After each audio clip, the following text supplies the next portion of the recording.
안녕하세요. 어서오세요. 행복한 던더니의 던더니입니다. 오늘은 습관의 힘이란 책을 리뷰해 보려고 해요. 저는 습관의 힘으로 생각하는 책 리뷰를 해보려고 하는데요. 습관의 힘에서 본 내용을 통해 어떤 점을 깨달았고 우리의 삶에 무엇을 적용해 볼 수 있을지를 고민해 보는 시간을 가지려고 합니다. 여러분은 꼭 바꾸고 싶은 습관이 있나요? 결론부터 말씀드리면 좋은 습관을 갖기 위해서는 여러분들에게 변화의 힘이 필요합니다. 어째서 변화의 힘이 필요한지에 대해서 천천히 이야기해 보겠습니다.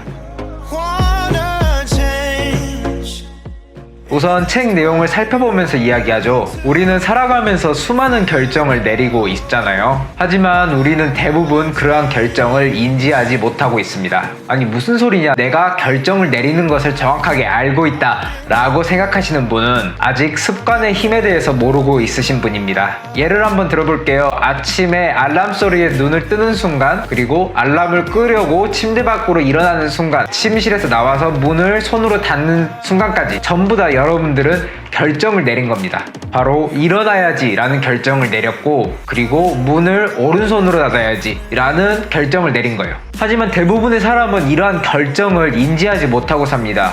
왜 그러냐? 이러한 결정이 이미 습관이 되어 있기 때문이죠. 따라서 결정은 신중하게 판단한 것뿐만 아니라 우리가 일상적으로 하는 모든 행동이 결정인 겁니다. 하지만 우리는 모든 행동에 신중하게 판단을 내리진 않습니다. 왜 그러냐면 우리는 결정을 내리는 데서 굉장히 피곤함을 느끼기 때문이에요. 따라서 우리 뇌 스스로 일정한 삶의 루틴을 정하고 그 루틴에 따르는 것을 통해서 뇌는 자신의 피로를 조금이라도 더는 방법을 선택합니다. 따라서 습관이라는 것은 우리가 한때는 의식적으로 결정했던 일이지만 지금은 그게 너무 익숙해진 나머지 따로 어떠한 결정을 내리지 않아도 무의식적으로 진행하는 일괄적인 행동의 통칭을 일컫는 말이라고 생각하시면 됩니다. 우리의 삶에 루틴이 있는 한 우리의 삶은 습관 덩어리 그 자체라고 보시면 되는데요. 이러한 습관의 힘을 잘 알고 있던 사람이 바로 페이스북의 창업자 마크 주커버그, 또는 지금은 돌아가신 애플의 스티브 잡스 같은 사람이에요. 매일 똑같은 옷을 입는다고 해요. 왜 그러냐면 뇌에서 결정을 내리는데 부담이 되기 때문에 옷을 고르고 입는 과정 자체를 습관으로 만들어버린 거예요. 따라서 뇌가 특별하게 어떤 옷을 입을지 고민하지 않고 습관적으로 검정색 티셔츠와 청바지 이런 식으로 매일 똑같이 입도록 유도를 한다는 거죠. 따라서 여러분들은 습관을 바꿔야 될 거, 고쳐야 될 것만으로 생각하는 게 아니라 내 삶을 편안하게 해주는 기계장치 같은 거다 라고 생각하시면 생산적으로 습관을 활용할 수 있으리라고 생각합니다. 하지만 습관은 우리가 의도하지 않았음에도 생기는 경우가 대부분이죠. 습관은 우리의 삶에 너무나 만연해서 우리의 뇌가 거부할 수 없을 정도로 굉장히 강력합니다. 예를 들어서 우리가 치킨을 꼭 먹게 되면은 맥주가 마시고 싶어지고 결국에는 맥주를 마시게 되잖아요. 이러한 치킨이라는 신호가 눈에 들어왔을 때 우리는 맥주를 마신다는 반복 행동, 열망이 들면서 결국에는 맥주를 마심으로써 드는 청량함까지도 습관의 고리 속에 우리는 끊임없이 살게 됩니다.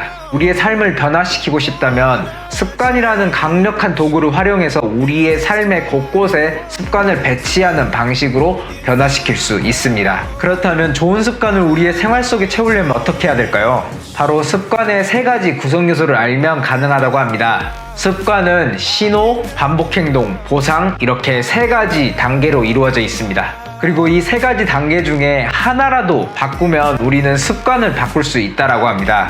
우선 습관을 바꾸기 위한 첫 번째 단계는 반복 행동을 발견하는 것인데요. 어떠한 특정한 행동을 반복할 때 우리는 습관이 들었다라고 일반적으로 얘기하잖아요. 그래서 이러한 반복 행동을 발견해야지 우리는 새로운 대체적인 행동을 통해서 새로운 습관으로 바꿔낼 수 있습니다.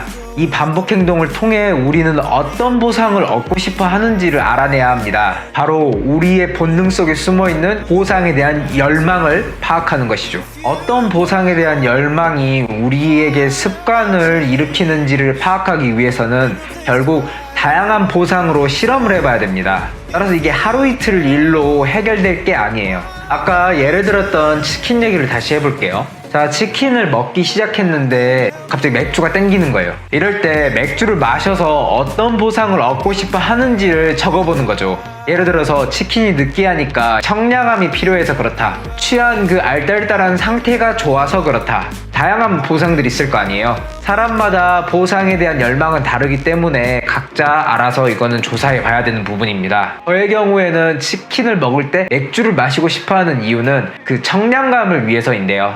치킨은 제가 후라이드를 정말 좋아하는데 후라이드 딱 먹다가 그 기름진 거 맥주로 싹 가셔내는 그 느낌이 정말 좋거든요. 자, 그러면 저는 이제 맥주를 마신다는 반복 행동과 맥주를 마시고 나서 오는 청량감이라는 보상, 이렇게 반복 행동과 보상을 파악해봤어요.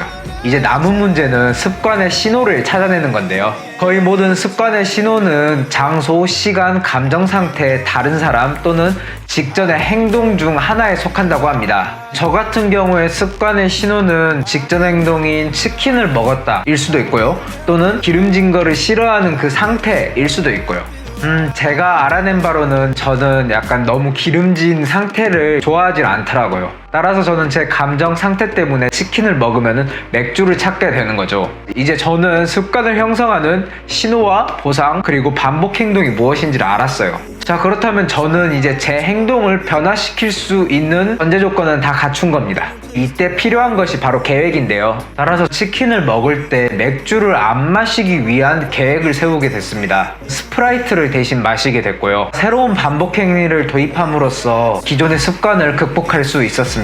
치킨 먹는 얘기로 간단하게 설명을 들었지만 어떠한 습관이든 변화시킬 수 있습니다. 그리고 이러한 변화를 일으키기 위해서 가장 중요한 것은 변화할 수 있다는 믿음이 있어야 된다고 합니다. 변화할 수 있다는 믿음은 혼자서는 이뤄내기 힘들다고 하는데요. 따라서 습관을 바꾸기 위해서는 변화할 수 있다는 믿음을 주변 사람들과 함께 나누는 공동체에 들어가는 게 가장 효과적이라고 합니다.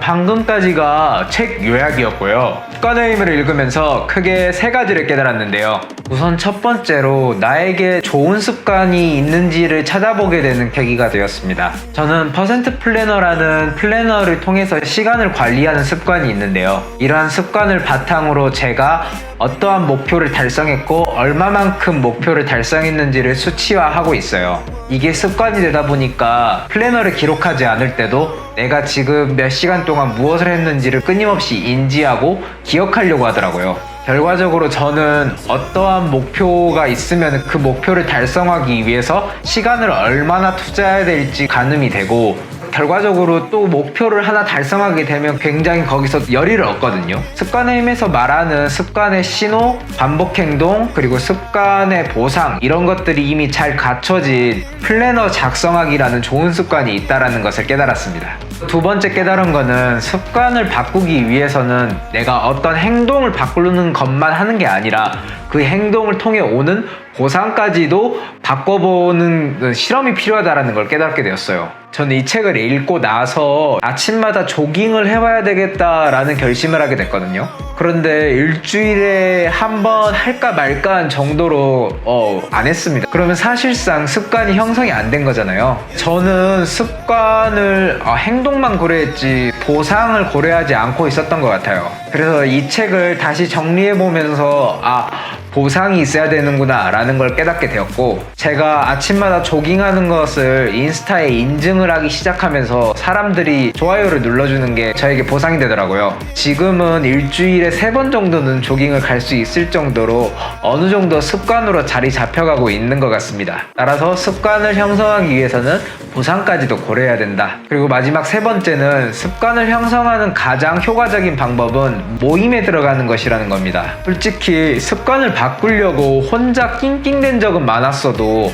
누군가와 함께 습관을 정립해 보려고 노력해 보진 않았거든요. 습관을 정립하기 위해서 모임에 들어가는 게 좋다면 나는 어떤 모임에 들어가야 될까를 고민하게 됐어요. 제가 책 읽는 습관을 꼭 기르고 싶었는데요. 그래서 새로운 독서 모임에 가입하기로 했습니다.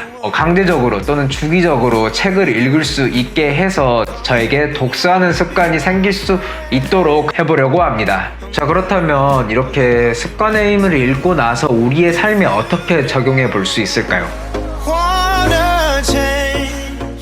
좋은 습관을 정립하기 위해서는 모임에 들어가는 게 가장 효과적이다 라는 거에서 우리의 삶에 적용할 점이 있다라고 생각해요. 바로 좋은 습관을 기르기 위해서는 어떠한 환경에 놓였는지가 가장 중요하다라는 것이죠. 맹모 삼천지교라는 말 아시죠? 맹자의 어미가 맹자의 교육을 위해서 이사를 3번이나 했던 걸요. 사람이 좋은 습관을 기르고 올바른 가치관을 정립하고 행동할 수 있도록 하기 위해 가장 중요한 건 주변 환경이라는 것입니다. 따라서 교우관계, 대인관계도 마찬가지라고 생각이 드네요. 우리가 어떤 사람을 만나고 우리가 어떤 사람과 연락하느냐가 결국 우리의 미래를 좌우하게 되잖아요. 내가 어울리지 말아야 할 사람과 어울리는 것을 통해서 이미 안 좋은 습관을 하나씩 배우고 있을지도 모른다는 생각이 드네요. 물론 사람이라는 게 칼처럼 잘라낼 수는 없는 거지만 좋은 습관을 정립하기 위해서는 배울 점이 있는 사람을 주변에 두고 함께 해야 되는 게 가장 중요하다라는 점, 우리 삶에 적용해 볼 만하다고 생각합니다. 그래요, 오늘은 습관의 힘을 제 나름대로 해석해보고 여러분들과 이야기를 해봤습니다. 지금까지 긴 영상 봐주셔서 감사하고 저는 또 다음 비디오에서 뵙도록 하겠습니다. 여러분 들어가세요.